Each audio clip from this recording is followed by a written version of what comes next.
Hei, bună! Ăsta este al doilea meu episod și astăzi o să-i facem o recomandare la Cuito Money.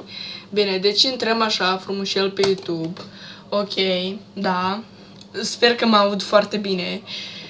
Dacă la acest video strânge multe like-uri, cum ar fi 5 like-uri, o să filmez cum mă joc în diferite jocuri. Ok, bine. Deci, stați un pic să ne intre pentru că cam lăguiește. Da. Bine, hai bă, ce nu intri? Ok, am dat un restart. Și ne apare aici toate șmecherile. Bine.